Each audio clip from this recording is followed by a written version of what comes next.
Good morning to you all. I thank you, members of Chakwansa Temple, for having invited me. I thank you, Venerable Abbot Chong Ah, for having invited me.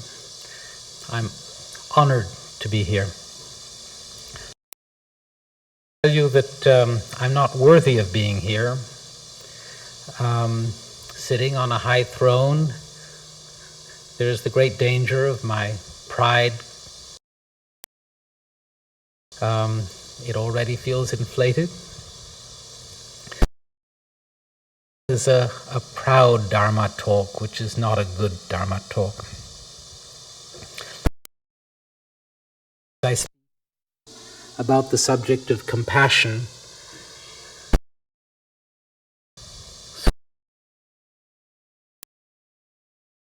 I'll try.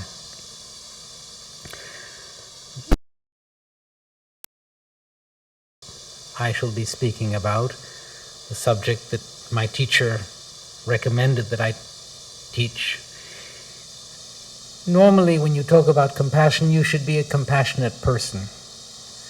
Normally, when you talk about compassion, you should be expressing what you know, what you have developed, what you have embodied.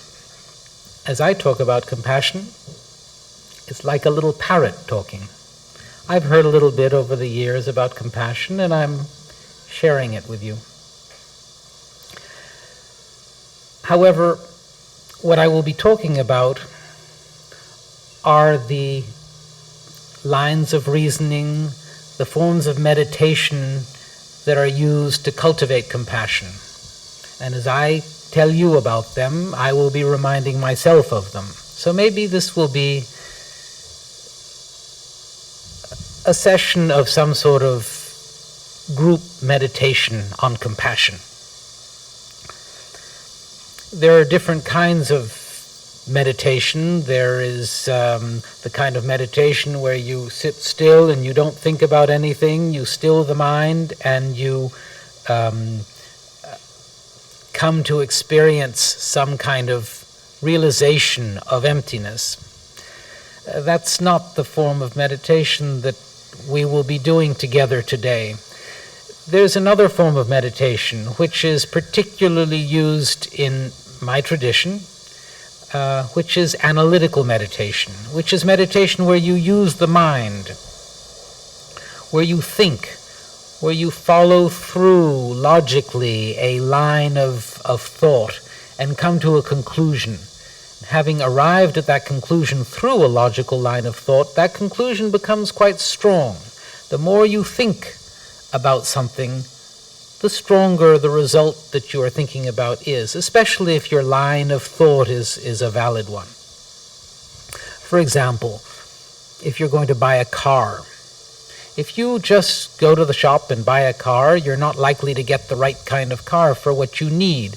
But if you study which kind of car to get, and you speak to your friends, and you buy magazines about cars, and you determine which is of the best quality within the price that you can afford, and you really come to see that that particular car is the right one for you for all these reasons, and you've really done your homework properly, then you can have faith in the fact that that's the right car for you. That is analytical meditation. That is the process by which you bring the mind to a conclusion which is the right conclusion.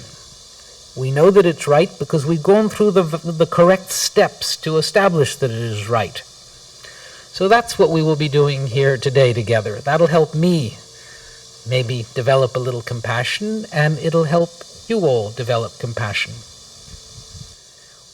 What is the point of religion? Religion is a method by which we diminish our tendency to harm others and develop our ability to help others. And what is the essence of that? It's compassion. It's the wish to remove the suffering of others. So we must realize as we're doing this that this development of compassion need not be purely Buddhist. Compassion is something that we can develop and better the world even if we're not religious at all. I think that a true scientist who doesn't believe in any religion, to be going about his or her business of science, should be doing so in order to help the world, in order to remove the suffering of the world. If not, what would be the point of science? So, within a Buddhist context, suffering has a particular place, especially in Mahayana Buddhism. We consider ourselves to be practitioners of Mahayana Buddhism, the great vehicle. What is it to be a Mahayana Buddhist?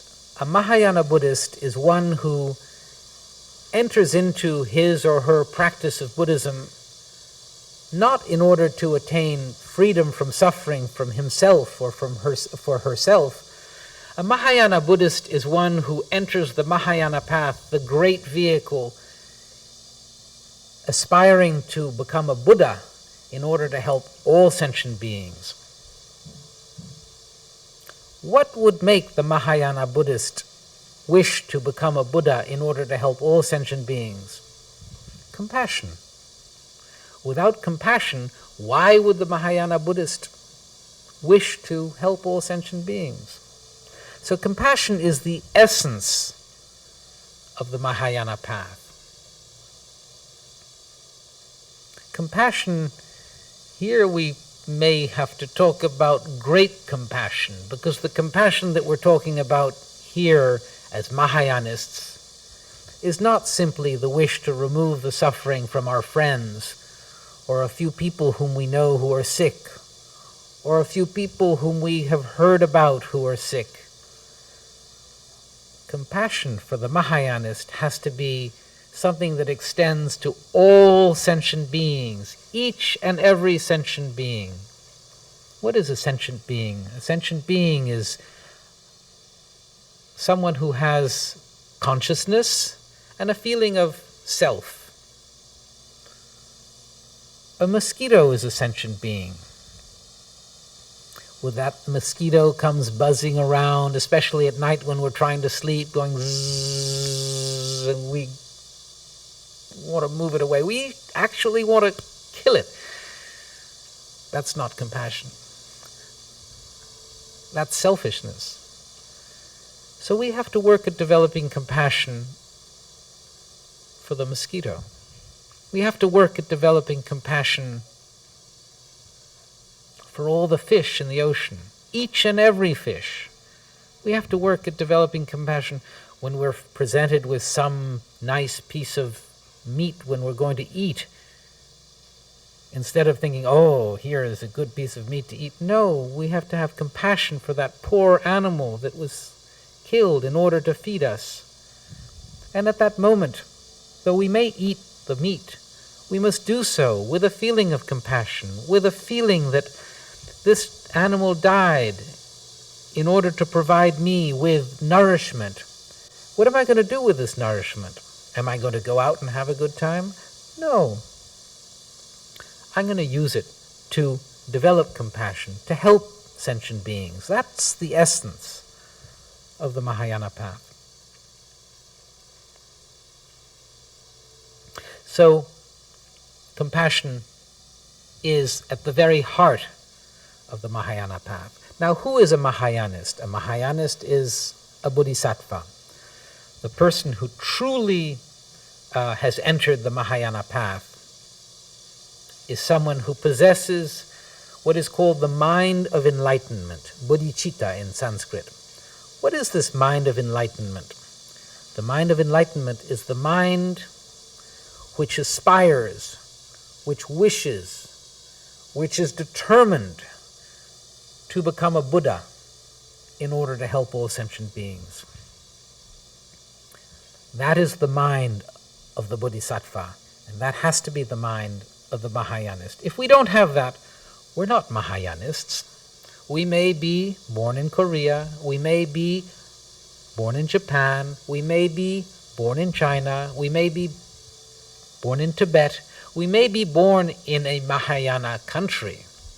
But until we have that mind, until we have the true determination to attain Buddhahood in order to help all sentient beings, we're not Mahayanists. We can be aspiring Mahayanists, wishing to be Mahayanists, but we're not truly Mahayanists. And how do we become Mahayanists? We do so by cultivating compassion. Now, in order to develop this wish to help sentient beings and to remove their suffering, we have to recognize that they are suffering. The trouble is that we have a hard time recognizing our own suffering. When we look at others, as I said before, we know that there are those who are sick. We hear, oh, my friend's grandfather had a heart attack, or we hear, oh, my friend's mother has been afflicted with cancer, and we think, oh, my goodness, how terrible, how sad. And that's wonderful that we have that feeling. Do we have the feeling that wishes to remove that suffering, that would be willing to take it upon ourselves? No. But still, that's a beginning. The wish to remove the suffering, or the recognition that our friends, that people we've heard of are suffering. When we hear about war, when we hear of the terrible things that happen to people, at that point, we develop compassion. We have a true feeling of, oh, how terrible. I wish that they didn't have that suffering. Today, my country is involved in a war. And in America, we hear a lot about the killing of American soldiers. We tend to hear less about the death of the Iraqi people. To have true compassion, we have to have an equal feeling towards all, not just those who are close to us, not just our countrymen, not just our family members, but not only all these others, but the people whom we consider enemies, the people we don't like. We have to have compassion even towards those for it to be true compassion. How do we develop that? Then those are the people who are afflicted with suffering that we can recognize. We see that they're suffering. That's, as I say, not difficult, even towards those people who are our enemies. When they are really in pain, we can develop the wish that they not be experiencing that pain. But there are other forms of suffering. There's the suffering of change, the suffering that is within pleasure. This one is a little more difficult. When we see someone who is happy and rich and famous and good-looking and leading a comfortable life, actually we tend to have envy, not compassion. But if we really look at that person, and if we can recognize that the wonderful life that person is leading has within it the seeds of suffering, the seeds of impermanence that will bring that to an end, will bring that person to the end of his life, will bring all of the comforts that he is experiencing to an end. If we can see that that is a quality within the wonderful life that he is leading, then we would develop compassion. Then we would have this feeling of wishing to remove that suffering.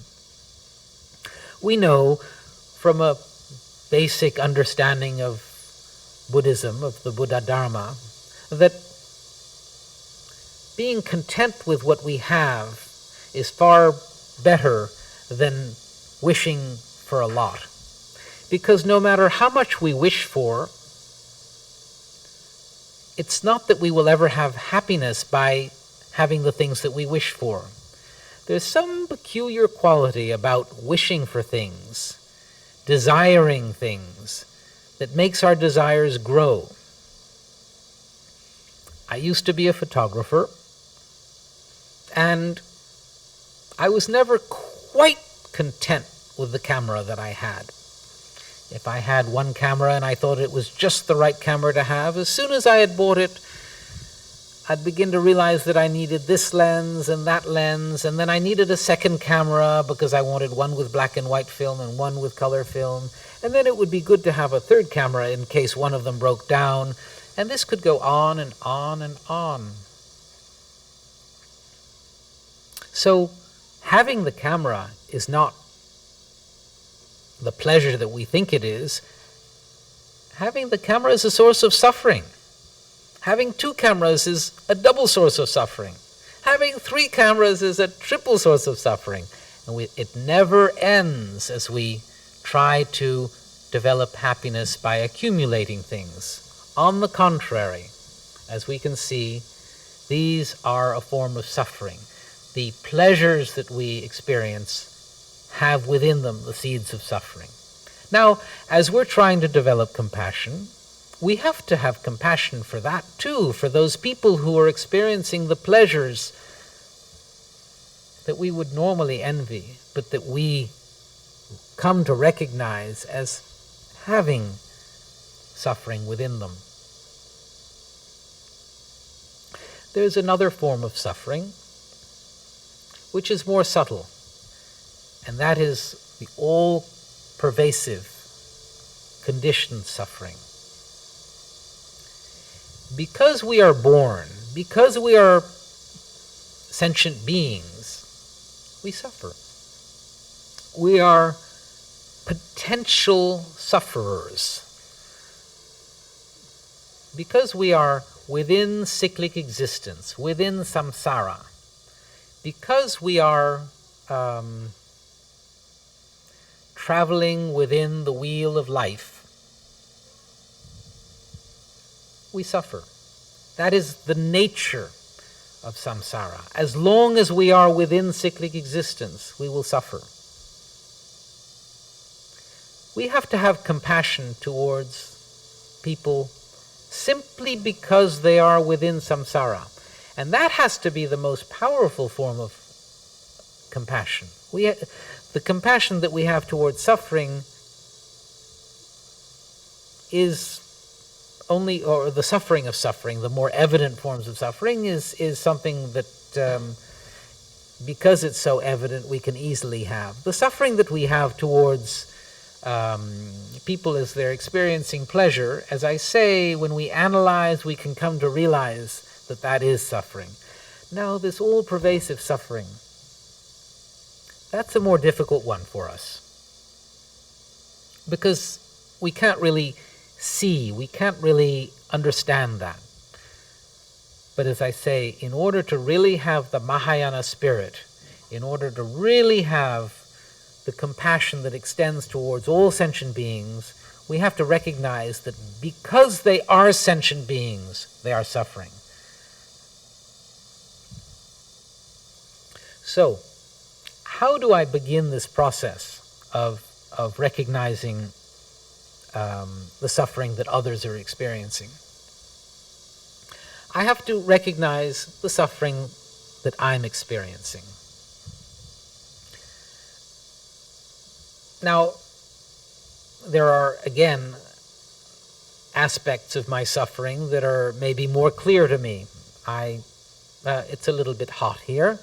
It's not terrible, but if I really, now what I'm doing is not trying to make excuses, I'm trying to come to recognize the way in which I am suffering. And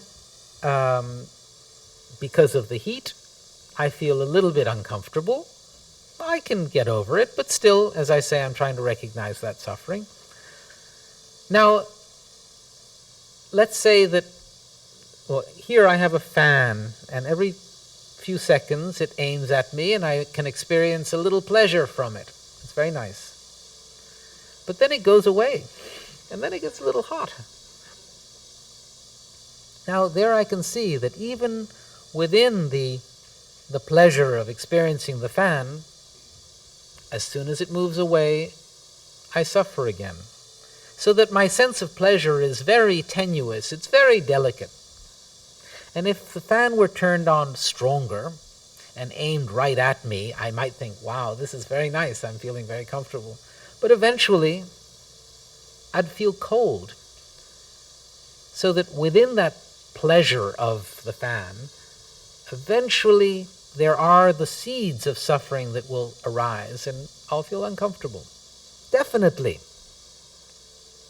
When we sit in an air-conditioned room, at first we think, this is very comfortable, this is wonderful.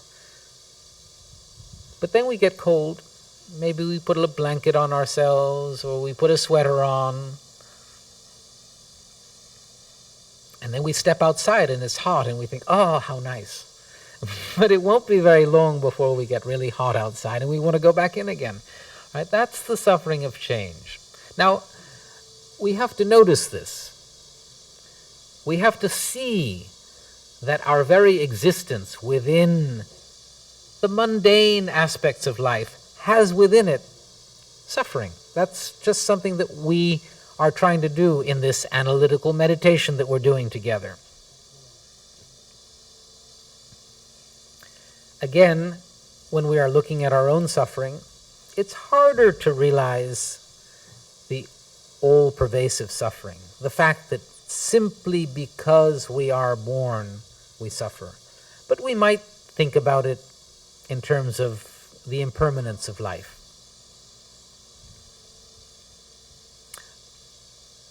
It wasn't so long ago that I became a monk. I thought I was young. I was 30. Today I'm 50. My life moves on moment by moment by moment by moment by moment. I'm a little older than when I got onto this throne. I'm a little older than when I began to talk. My life is disappearing. Death is coming closer and closer. I'm sitting in the mouth of the Lord of Death. That's the truth. That's not some sort of fabrication or fairy tale. That's the truth. At any moment, that Lord of Death could eat me. Now, we don't like to think about those things. But as Dharma practitioners, as people who are wanting to develop an understanding of truth, we have to accept that. Death is definite. We are going to die. What's more, death is approaching constantly.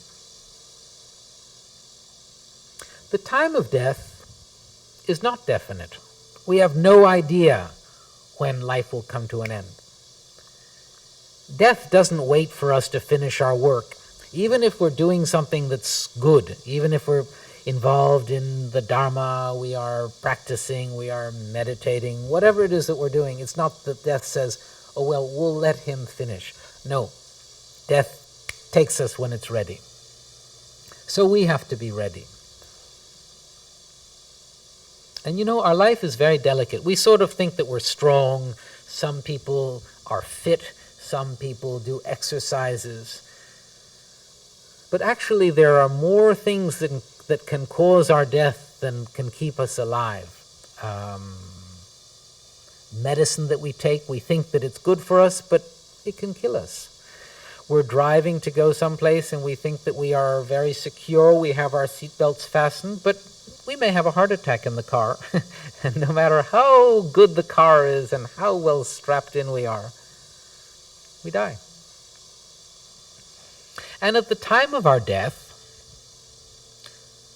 our friends cannot really help us.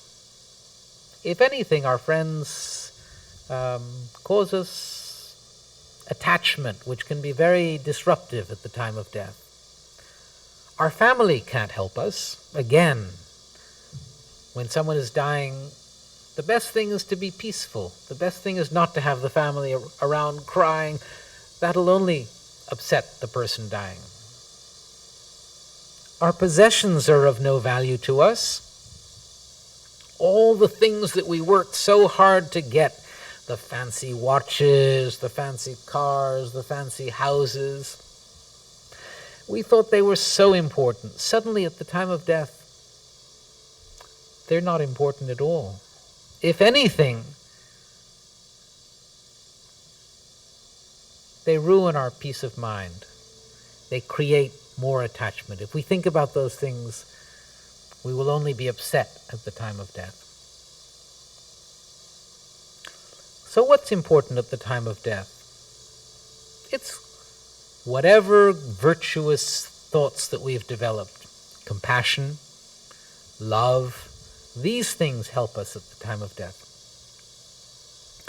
So a practitioner who is going through a recognition of suffering recognizes the different kinds of suffering that he experiences, recognizes that those pleasurable things have suffering within them, those pleasurable moments, those pleasurable opportunities, the ownership of things that we desire. But the practitioner also recognizes that merely to be alive is a process approaching death. That simply because we are alive, as human beings, whatever form of life we have, death is the only thing that awaits us. And at the end of our lives, all the things that we thought were important during our lives are not important.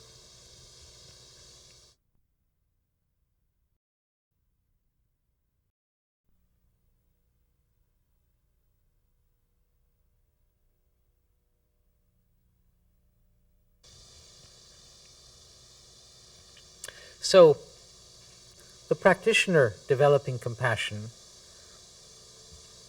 I recognize that I am suffering, that I am experiencing these different kinds of suffering. That not only that, I'm sure you are all very familiar with the laws of karma, the laws of actions. As a result of our past actions, we are here today. What brings us here today is basically the good past actions, the good karma.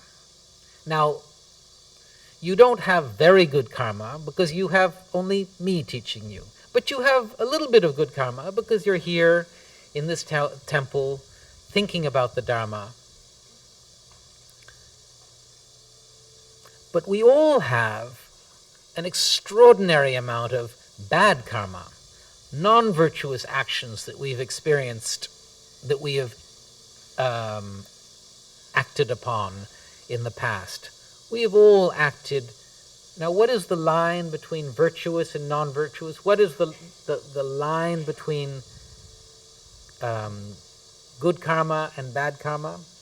It's whether we do the action with selfishness or whether we do the action with selflessness.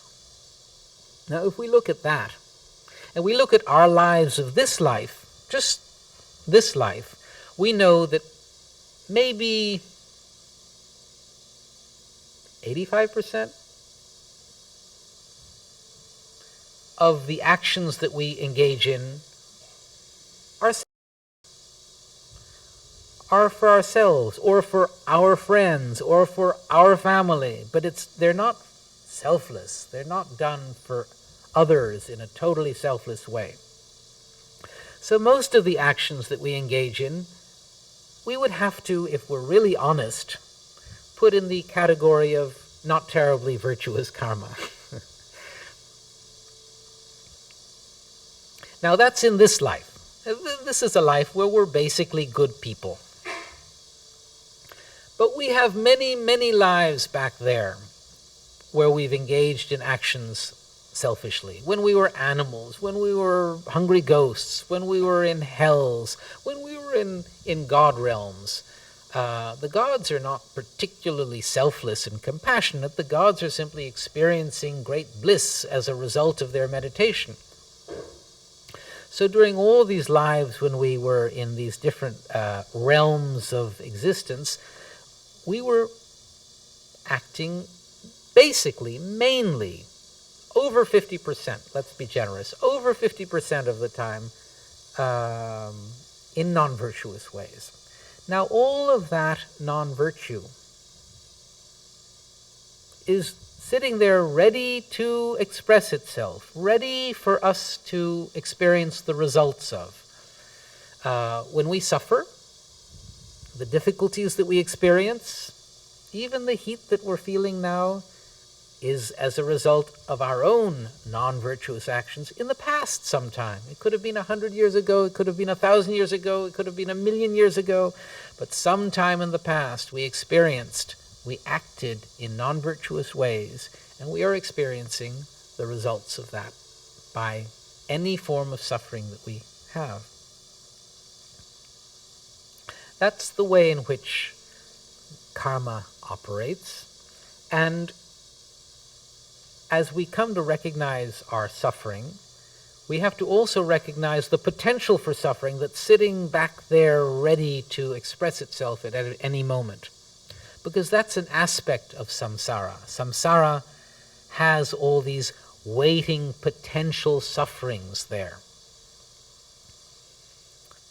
And so, as we come to develop compassion by recognizing our own suffering, we also recognize that others are experiencing the results of their past actions, their karma. Now, as a result of seeing the suffering that I'm experiencing, as a result of seeing the state in which I am, what would be my natural wish? The immediate wish would be to get out of suffering, to remove this suffering. The wish to remove suffering, our own suffering, the wish to get out of the situation of suffering, is the wish of renunciation.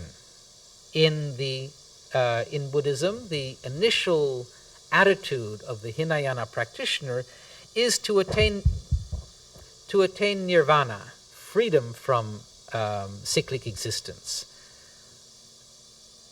And that practitioner wishes to attain nirvana, freedom from cyclic existence, out of recognizing his or her suffering. Now, that aspiration, that Hinayana aspiration, is a great one. Most of us don't have this. Most of us are quite happy in cyclic existence.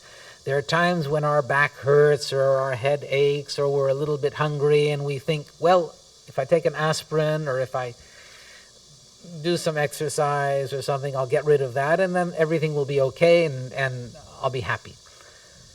We don't recognize that we won't be happy, that it's only going to get worse. So to change our attitude from simply being content with the situation as it is to wishing to attain freedom from cyclic existence is a big change, is an enormous change. So the Hinayana practitioner is already a great being. The Hinayana practitioner has recognized the cause or the source of cyclic existence and has determined to remove that cause or source of cyclic existence. What is the cause of the belief in self? It's a belief that I exist in some inherent, findable way. By believing in myself, in there being some kind of tangible, findable, intrinsically existent self, I want to satisfy that self. I want to provide for that self. I want to protect that self from any threat to that self. And out of that belief in self, out of that wish to provide desire, out of the wish to protect that self, come all the other afflictions of attachment, of pride, of anger, etc. Those is ignorance, the belief in an intrinsically existent self. So the Hinayana practitioner is working to remove belief in an intrinsically existent self. And when you remove that, you remove the cause of samsara, and you have attained nirvana. Now, compassion takes us one step farther. Compassion is not the wish to remove our suffering, to take away the cause of our existence within cyclic existence. Compassion is the wish to remove the suffering of others. Compassion is the wish to remove the cause of their existence within cyclic existence. Compassion is the wish to remove people's ignorance that causes them all the suffering that they experience. So, in a sense, the difference between Hinayana and Mahayana is whether we are being compassionate merely with ourselves or whether we are being compassionate with others. I'm not sure. Some people say you have to be compassionate towards yourself. I'm not sure that works. I don't think that's truly compassionate. That has a little quality of selfishness. So compassion becomes the line between the Hinayana aspiration and the Mahayana. Now, I don't want to say that the Hinayana practitioner does not have compassion. The Hinayana practitioner has far more compassion than I do. The Hinayana practitioner truly has concern and love for all sentient beings. What the Hinayana practitioner does not have is the great compassion that wishes to remove all their suffering and lead them to a state beyond suffering. The Hinayana practitioner is not assuming taking on responsibility for all sentient beings.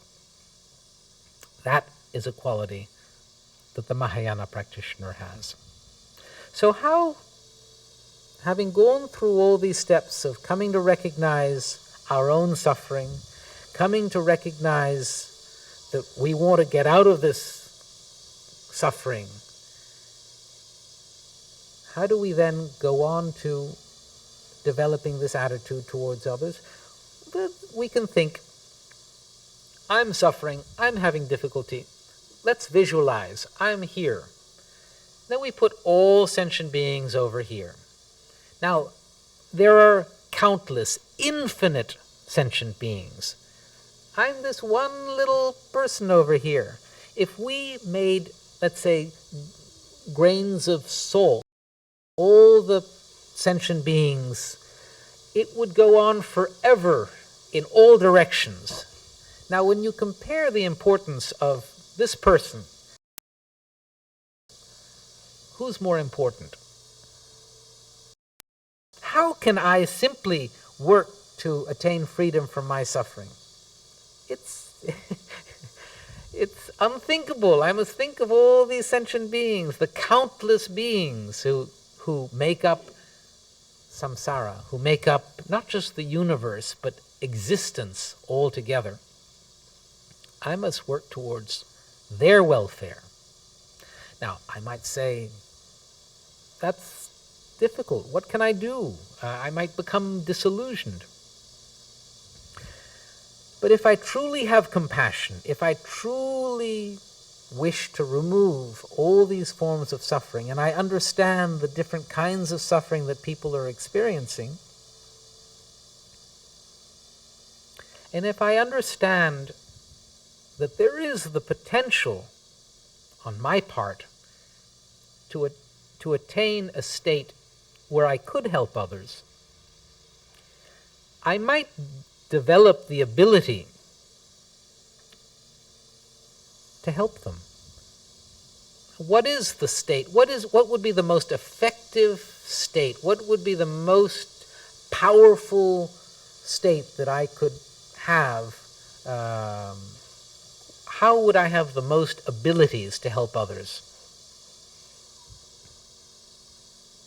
Well, who are the beings who are the most extraordinary that we know of? The Buddhas. A Buddha has the quality of omniscience. The Buddha knows everything. The Buddha knows each and every need, each and every problem, each and every situation of each of us, of every little fly, of every little fish in the ocean. And a Buddha's whole wish is to help. And a Buddha's abilities enable the Buddha to involve himself with each and every one of us individually to help us towards our own freedom from suffering. That's what a Buddha is. That's what a Buddha does. So that is what I have to work towards becoming. Now,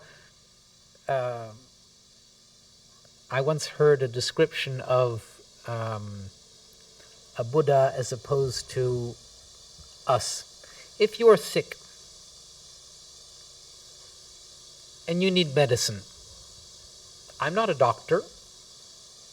I can take you to the pharmacy and I can say, here's medicine. But that's not of help. If you take the wrong medicine, you'll die. If you take the wrong something else, it will have no effect. You have to take the right medicine for your particular illness. A Buddha, with his omniscience, with his knowledge of everything, is able to provide each and every person with exactly what he or she needs in order to progress along his or her spiritual path. That is the quality of omniscience. A Buddha can give the right medicine to the sick person. So, the most compassionate thing that we can do in order to help all the sentient beings who are suffering in the way that we've recognized is to attain a state where we can really help them, is to attain Buddhahood, to become a Buddha ourselves. The Mahayana practitioner determines, is intent upon becoming a Buddha in order to help all sentient beings. And the Mahayana practitioner does that out of this great compassion that wishes to remove the suffering of each and every sentient being. Now, how does the Mahayana practitioner actually develop this wish? How does he or she develop this ability? Again, it's not something that suddenly happens. We have to cultivate it. There are considered to be two techniques, and I'll go over them briefly. One called the sevenfold cause and effect method, in which we view all sentient beings as having been our mother. Every single person has been our mother in the past. Every single animal, every single insect, every single hungry ghost, every single hell being, every single sentient being within existence has, in the past, been our mother. Many times, actually. And when those sentient beings acted as our mothers, they loved us the way our mother of this life loved us, cared for us, protecting us, struggled through the process of giving birth, protected us even in the weakness of right after having been given birth, out of love for us. So there's a single sentient being who has not had a degree of love for us. Now, again, let's take the mosquito. It's hard for us to think, oh, that's been my mother. But it has. It's been my mother many times. It has loved me so much. It has cared for me so much. Cockroaches in the kitchen, we see them and we don't like them. We spray or whatever to remove them. But each cockroach has been our mother, has cared for us more than we cared for ourselves. Many are mothers. And you know that you would have been willing, when your child was sick, to take on that sickness yourself rather than see your child suffer. Well, each cockroach had that attitude towards you. As we develop this thought and we remember the kindness that the ascension beings have shown us, we determine that I must help. I can't just sit here and think this. I must help these sentient beings that have been my mother. What's more, as a result of determining that I must help them, I have love for them.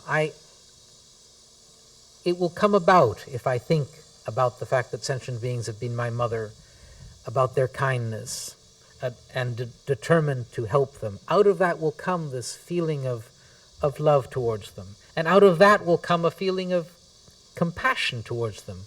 This great compassion that determines to remove all of their suffering, the suffering of each and every one of these sentient beings that has been my mother. And out of that compassion comes more than simply the determination. The actual, I am going to help. I'm going to do what I can to help all sentient beings. That Mahayana attitude out as a result of those thoughts. And that Mahayana attitude recognizes that the way to help others is to become a Buddha. And one therefore determines, I will work towards becoming a Buddha for the sake of all sentient beings. And at that moment, bodhicitta has taken birth. And at that moment, we have become a bodhisattva. There's another way of developing bodhicitta, and that is called exchanging self for others. And in this method, we initially come to think that each and every person, each and every sentient wishes for happiness and wishes not to suffer. We can actually sit and think, just as I want pleasure, and so does this person want pleasure and not to suffer. Just as I want to be free from suffering and want happiness, so does this person. And we think about the people around us. We think about our friends. We think about our enemies. It's very important to think about our enemies. If we want to remove the suffering of our friends, but we don't want to remove the suffering of our enemies, that's not compassion, and that's not the Mahayana spirit. So we in this analytical meditation, we go through friends, enemies, neutral people, again, insects, and we can go into all the realms of existence that we know of. And we think that each individual person, being in each of these realms, is no different from me in wishing to be happy and in wishing not to suffer. Now, this is a very profound thought, because we come across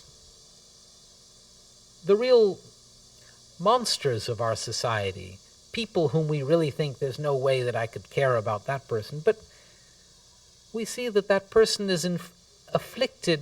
Well, let's take the mosquito again. Instead of thinking of Osama bin Laden or some human monster, we can think of that little mosquito that is bothering us.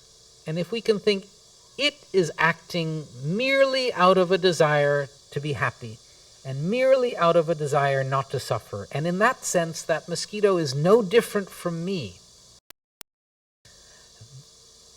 that changes our attitude to the mosquito. We can't be nature. And the people who cause us bother, we think, oh, they're bad people. they just want to hurt us. But no, that's their nature, that they are acting in a kind of ignorant way that causes them to want to harm us. And they're no different from us. They think that that's the way they'll be happy. And consequently, if we think this way about each and every sentient being, that each and every being wants happiness and doesn't want to suffer the same way as me, we develop a certain equal attitude towards all sentient beings. Then we can think, everything that I do, or every suffering that I experience, all the difficulties that I experience, I've done because of my non-virtuous actions, because of my selfishly motivated actions, while every pleasure I experience is the result of my good karma, my virtuous actions, my selfless actions. What's more, everything that I am experiencing is due to the kindness of others. I sit here on this throne. So much work has gone into organizing this Dharma talk today. So much work has gone into building this temple. I worked so hard to construct this. So many little insects died in the process of constructing this temple. Trees had to be cut.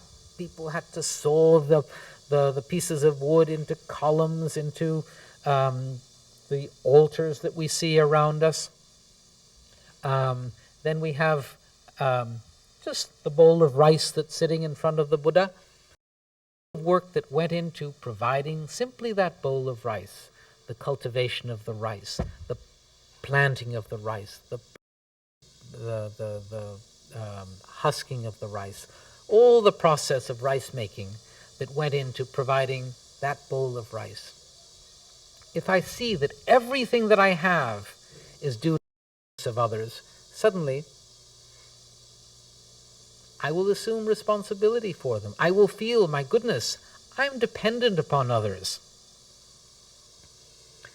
Now, bodhicitta has to have this greater wish, not simply to help others, but to become a Buddha in order to help all sentient beings. And in this particular method of generating it, we have to also recognize that though I am dependent upon others, though all of my selfish actions have only led to suffering, all of my selfless actions have only led to happiness, I'm limited in what I can do for others. I can wish to remove their suffering. I can wish to provide them with happiness. I can actually imagine taking on the suffering of all sentient beings and imagine providing them with happiness. But that's simply imaginary. I must become a Buddha. I must attain a state of Buddhahood to help all sentient beings. That is the essence of bodhicitta. And the essence of bodhicitta is caused by compassion. So compassion becomes the method by which we help all sentient beings. Compassion becomes the method by which we serve each and every sentient being. I thank you.